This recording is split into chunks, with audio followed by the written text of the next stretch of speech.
What's up, guys? It's 11:30 at night here, and I just watched the Rings of Power episode 1 and thought that I would go live and go ahead and give my thoughts on it. Um, Obviously, I titled this video Rings of Power episode 1. Is it trash? Well, at least that's what's in the thumbnail. So that's what we're going to talk about because it's no secret that I had very uncertain opinions. I saw the first trailer, was not impressed. I don't think I was impressed with the second trailer. The third trailer really got me going, ooh, this could be really cool. This could be something special. And then the fourth trailer really underwhelmed me. And so that's kind of where I went in. Uh, you know, Now, I also want to preface by saying I am not the deepest Tolkien scholar. I've read all the books multiple times. Probably about the last time I read them, though, was probably 10 years ago or so. So it's been a good hot minute since I've read the books. I've watched the Peter Jackson films many, many, many times, as well as the 1978, I believe it was, Hobbit movie. I never watched that, the Bank and Rast Lord of the Rings, actually. So that's kind of my experience with Tolkien. Just go in with that in mind. So if you're like, man, this guy is like not knowledgeable enough, or he missed this little detail or that little detail, that's why, because I've got, you know, I'm a big nerd, but I'm not the deep Tolkien nerd. I will say I enjoy channels like In Deep Geek, where I get some more of that Tolkien lore, but I'm not, the biggest Tolkien scholar, and I couldn't tell you exactly what Galadriel was doing in, X age or, whatever, stuff like that. But anyways, with all that preamble out of the way, I'm gonna go ahead, just so I make sure I don't miss anything, jump over here.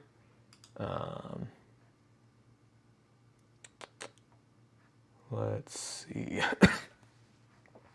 Shoot, I'm trying to figure out how to get to episode 1.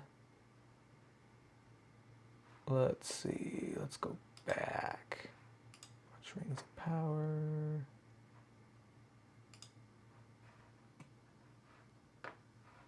Let's see, skip. Go back. Shoot, view all. There we go. That's what I want.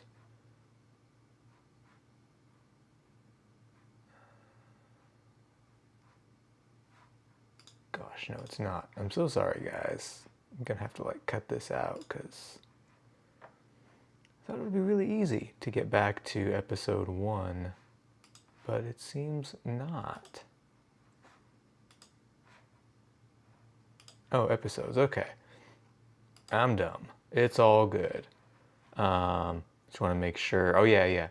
Kind of go play by play through this.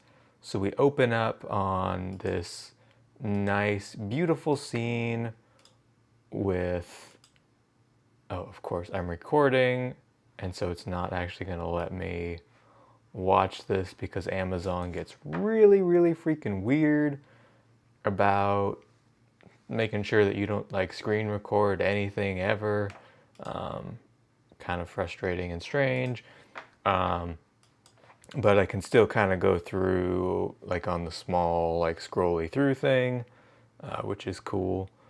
But so we open up on this beautiful little scene where we've got young Galadriel making a boat. She has a nice little moment with her older brother. She makes a little boat. Her friends sink it. She's mad. The scene was beautiful. It felt a little bit weird to me, I'm not gonna lie. I had a little trouble getting into this scene. It was a well-acted scene. It was pretty. I just had a little trouble getting into the scene. Then we jumped into more of the narration. I liked this little next bit where we talked about Morgoth and the wars with Morgoth, and kind of had almost that harkening back to in the Peter Jackson films, the prologue with Galadriel. The battle scene felt a little weird to me. It felt very, what's the word I'm looking for? It felt very like not real, like everybody was kind of frozen and there wasn't a whole lot of action going on, and I had time to really be able to look at and reflect on like what was going on and look at all the soldiers and stuff, and it didn't really feel that intense in the way it was supposed to. It was almost like they just didn't have the extras fighting in the background, which was a really weird kind of thing. The action felt a little stilted, so I didn't love that. Then once that was done, we got back into more of Galadriel. We saw kind of some of the effects of the war, the giant pile of helmets. I liked all that stuff. Her brother dying in pursuit of Sauron. That was cool. Now, I guess this is a good time to talk about the character of Galadriel, because obviously she feels very, very different from what we've maybe seen in the Lord of the Rings, the movies, or in a lot of Tolkien's work, I believe. Again, I'm not as familiar with the appendices. I've seen one video that kind of suggested that maybe she could have been a warrior at some point. I've seen a lot of people say no, that's ruining her character. For me, kind of what I've done is I'm very much separating this. This is going to be a separate experience for me. I'm not going to look for it in any way to tie into the Peter Jackson films. And I'm not really going to dive in super deep into the Tolkien book lore, most likely. I may change my mind. But as of right now, as of this viewing, this live stream, I hope that chair is not squeaking bad for you guys. But I'm not that crazy about. But do I literally have no sound? Do I literally have? Why am I not hearing sound? Oh no, I do have sound. I've just had my computer muted. That's why. Okay, we're good. So sorry. Hey, one viewer. I'm so sorry that you're experiencing these weird technical difficulties with me. Getting back on track with Galadriel. I don't personally have a problem with her because I'm just viewing this as a very separate thing. I almost don't see it, after watching this first episode, as Lord of the Rings. It's almost like I'm just taking it as this fantasy show. It's like just going to be a fantasy show like The Witcher or, something else. It's just going to have that feel, and I'm just not going to go into it looking for it to give me that Lord of the Rings experience, and I think I'm going to enjoy it a lot more, that being the case, because it doesn't have that same magical feel that the Peter Jackson films do. It doesn't mean it's bad though. It's just I'm separating it, and therefore I'm able to take Galadriel as the character that she is. I've already seen online prior to watching this some people, talking about how Galadriel is a Mary Sue and she's good at everything and she's also a Karen. I personally didn't necessarily get that vibe. I'm not gonna lie. I didn't really feel like, oh, she's just so annoying and I hate her. And it was like, no, she's cool. I'm like totally fine with her. I mean, she's obviously meant to be a little bit unlikable at this point. I think that that's setting up for character growth, one would assume, when she's just not taking into account the health and well-being of her soldiers and is just driving them. I think that that's meant to be a character flaw. And yeah, she's not necessarily starting out the most likable. And, right now, just having seen episode 1, I'm okay with that. I'm okay with a kind of unlikable, different Galadriel than we got in the Lord of the Rings films. Because, as I mentioned, I'm just, kind of taking this as what it is, not necessarily comparing it super deeply to other Lord of the Rings material. So then, yeah, we get into Galadriel and her company going on these mountains. Again, very beautiful shot, very beautifully shot. The acting was fine. Kind of some of her company members didn't absolutely grab me. I really couldn't have cared less about any of them. but visually stunning. I mean, I'm glad that the money is on screen. I've heard other people say that, but I really am glad to see that the money is on screen and not just, it doesn't look super cheap. That was a complaint that a lot of people had about Obi-Wan. I think I may even have. You'd have to check my video reviews about Obi-Wan if I thought it looked cheap or not, but I feel like it, looked a little cheap. You compare it to something like this is absolutely gorgeous looking.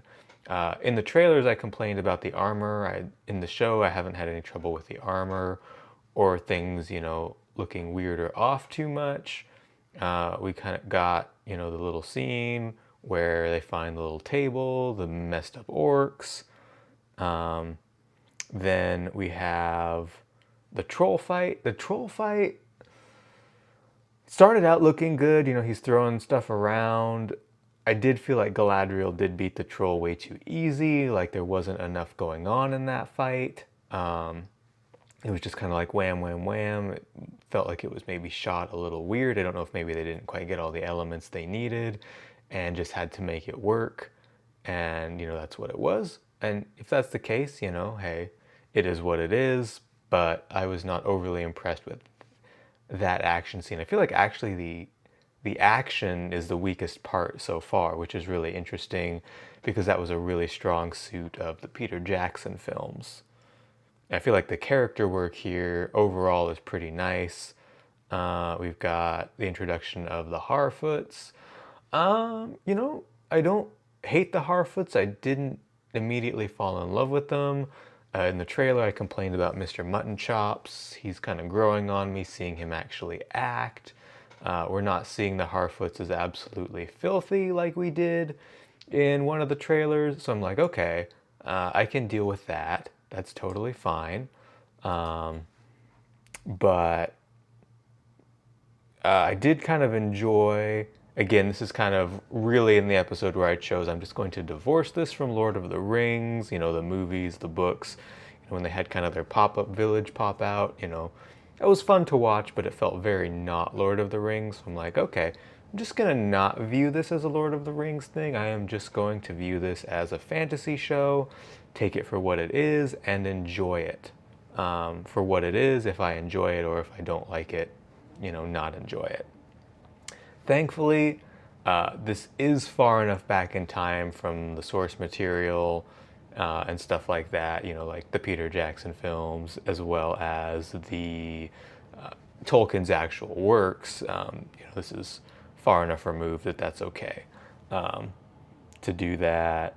Kind of a fun little scene with the young Harfoot. I can't even remember what her name is. I think Nori, I want to say. I think they call her Nori. I'm going to call her Nori for this review, so if I am wrong, let me know in the comments.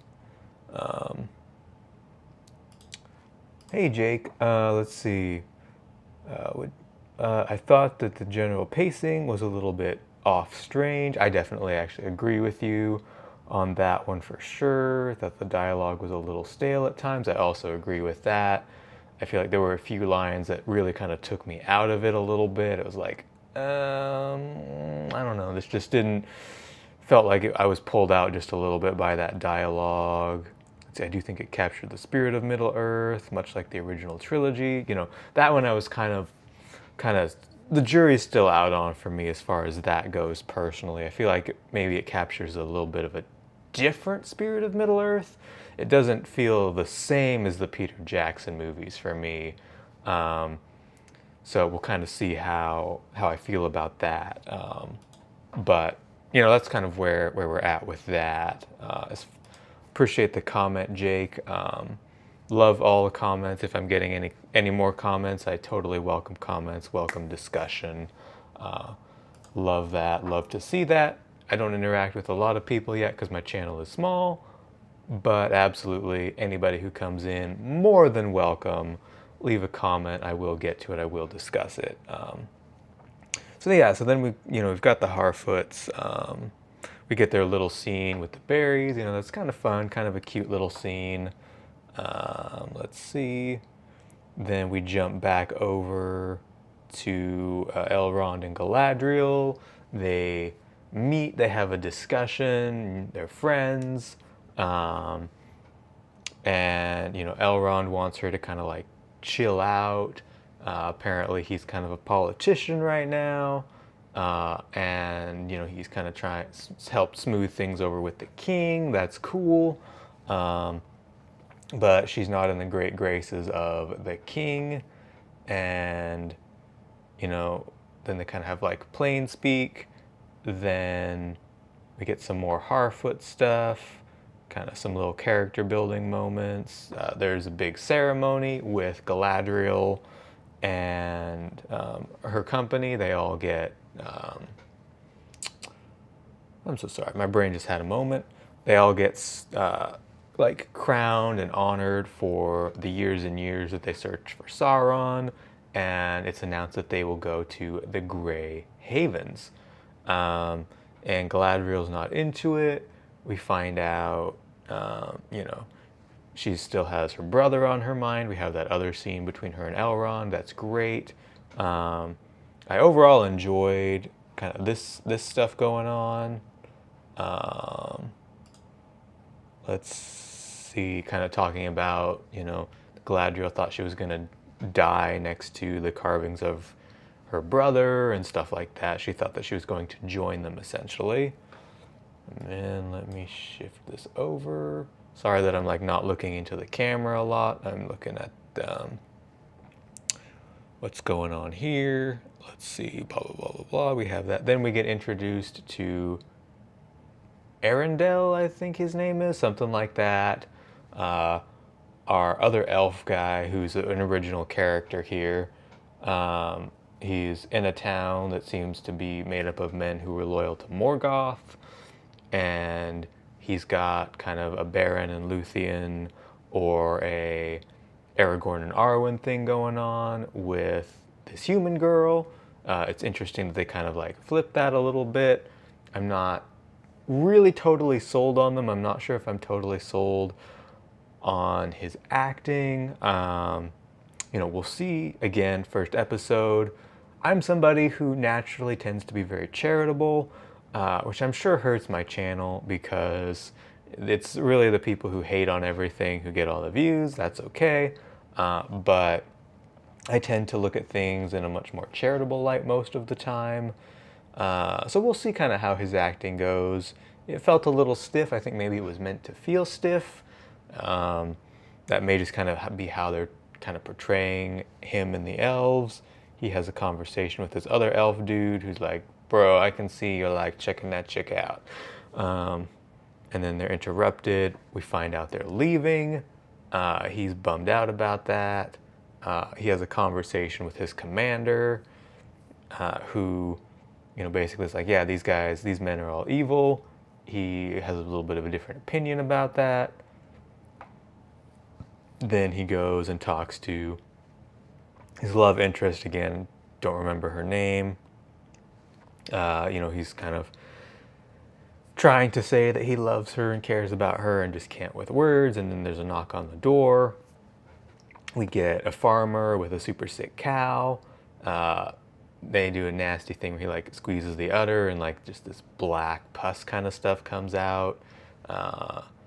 Then there was also earlier kind of some talk of like poisoned grass, and then they go off to investigate that. You know what this show actually gives me more of a vibe of? It almost gives me more of like a Warcraft vibe, like Warcraft 3 with like the Plague Lands and kind of all the different politicking and stuff. It feels more Warcraft to me than Lord of the Rings, which again, I don't hate. It just doesn't necessarily feel Lord of the Ringsy to me. Then we have a conversation with Elrond and the king, and we introduce, his name was just there, Celebrimbor, who, if you know Tolkien lore, he's a big part of things going a little bit crazy. I'm not going to get into potential spoiler territory, even though you could have read the books for like the last 50 years. But yeah, so that gets introduced. A very important plot line is getting started there. Then we have a conversation with Mr. Mutton Chops and Nori, or not Nori. I'm gonna say it's Nori still. Correct me in the comments if it's not Nori, please.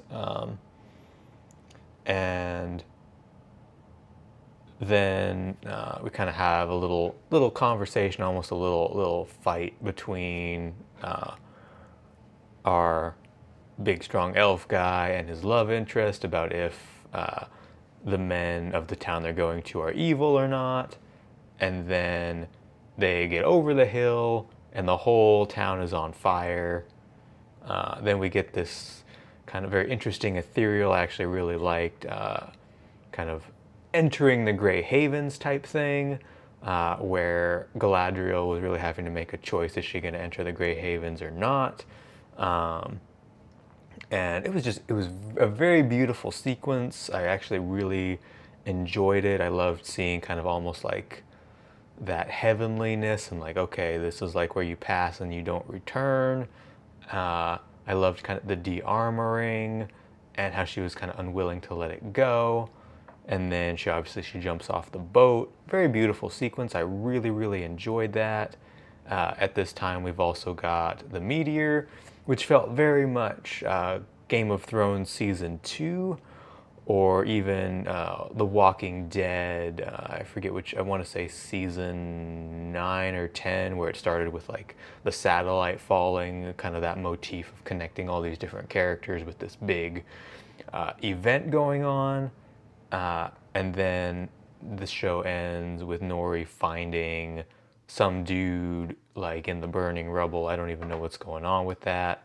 I have no idea if that's like lore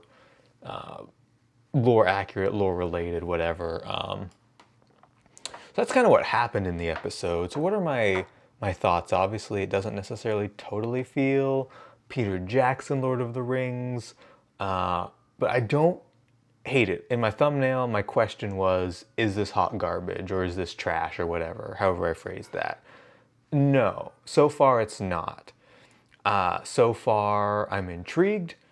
The thing that I'd most compare it to in terms of how invested I am, and it would be like the Halo series. And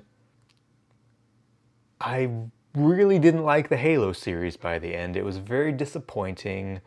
I'm not getting the vibes that this is going to be like this.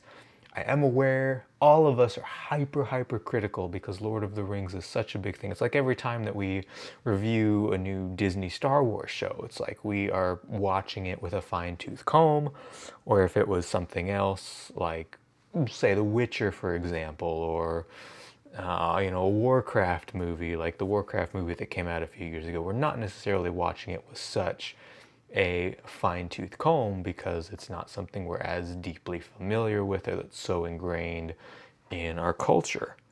Let me just make sure I still got my sound since there's nobody in here right now. Fine-tooth comb because it's not something we're as deep. Nice, yes I do. Fantastic. I love that I've had 3 viewers. So good, so great.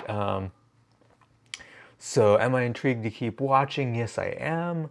Am I gonna stay up till like 1 or 1:30 in the morning to keep watching? No, I'm not. I'm very happy to wait until tomorrow morning to watch the second episode.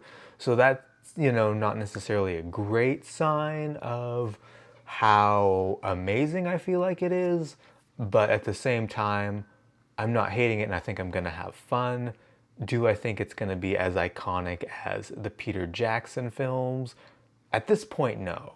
At this point, I don't think it's going to be as iconic as the Peter Jackson films. I don't think it's going to have the same gravitas in culture that those are going to have. I do want to talk about, is the show woke so far?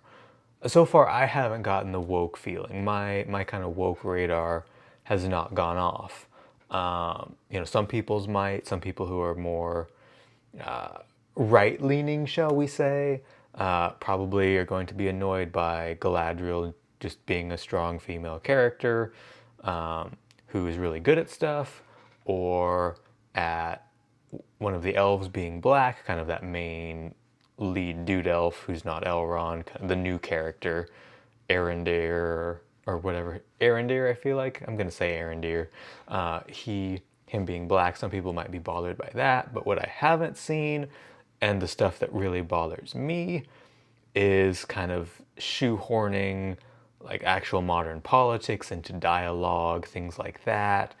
Kind of the big example that really always sticks in my mind of like awful wokeness is Supergirl. I really enjoyed the early seasons of Supergirl, but there's just like it got worse and worse as it went on, more and more like beat you over the head. The thing that killed me the most was when the Daxamites were like, make Daxam great again, or something, where I'm like, okay, you're literally, this is like Donald Trump. Or like some of the more recent Doctor Who, where they literally mention Donald Trump. Stuff like that, where it's just like, okay, you're clearly beating politics over the head. I think where the show could really lose me is if, you know, it got into, we'll say, like gay characters or you know, stuff like that, where it's like bringing in stuff that had nothing to do with Tolkien's world at all in terms of politics, or if it, you know, did a commentary on the modern US political system or, you know, democracy or something like that, where it's not even a part of Tolkien's lore or the part of the world, bringing in all these sorts of issues. I don't know, immigration. I'm throwing out the stuff that comes off the top of my head. Don't take offense if those issues are stuff you care about. Some of those are issues I care about. It's just, it doesn't work if you're beating people over the head with it in a TV show in a way that's inorganic to the world that you've established. So kind of with all that being said, let's see. Hey, Matt, how's it going? Let's see. LOL, all the complaining about the dwarf women, and they end up having beards anyway, except more realistic as opposed to the nerd wet dream. That's funny. I like that. I haven't actually. I don't think I've seen Dwarf Women yet. I think that those are coming in episode 2, so I'm excited for that to see kind of what that's going on. But yeah, I find stuff like that where people are like, the dwarf women don't have beards. That kind of stuff doesn't bother me. There being multiracial elves or Harfoots or stuff, that doesn't bother me a bit. You know, that's totally fine. So yeah, I think it's gonna, like, a lot of the stuff that a lot of kind of maybe the more toxic people, if you will, have been harping and harping and harping on is not bothering me. It's not taking away from my enjoyment of the show one little bit. I will say, you know, I definitely enjoyed this episode. There were a few moments where I did kind of feel like the runtime was a little stretched. I'm like, we could have like tightened this up. The episode's runtime before credits was like 59 minutes, 22 seconds or so. I feel like we maybe could have like cut out a few minutes. There were just points where it's like, okay, this is just getting a little bit monotonous here and there. It wasn't like the whole episode I'm like looking at my watch. It was just a few moments here and there where it was like, okay, let's have something happen. Let's pick up the pace. We probably could have shaved, you know, 30, 45 seconds off of this scene here, and we would have been just fine. Just tighten it up a little bit, you know, maybe 5 minutes or less of the episode could have been cut, and I think I would not have felt any kind of pacing kind of stuff. I don't know if they were really aiming like every episode has to be exactly an hour, kind of almost going back into that old TV mentality of every episode has to be like exactly 42 minutes or whatever it is these days, stuff like that. But it just, yeah, felt like, oh, maybe we could have just trimmed a little itty bitty bit off of the episode and we would have been good. So I think that's really all my big thoughts. If anybody in the chat has any further thoughts, go ahead and drop them below. I'll hang here for a couple more minutes before getting off and getting some sleep, and I will do another live stream sometime tomorrow morning. Probably be like 10 or 11ish Central Standard Time, because that's when probably by that time I'll have been able to watch the episode, be able to do another roughly 30-minute stream of kind of all my thoughts on it. But kind of with that, thank you so much. for watching whatever amount of this that you watched. Hope that you loved the Rings of Power so far, and I will catch all of you in tomorrow morning, early afternoon with my review of episode 2. Have a great one.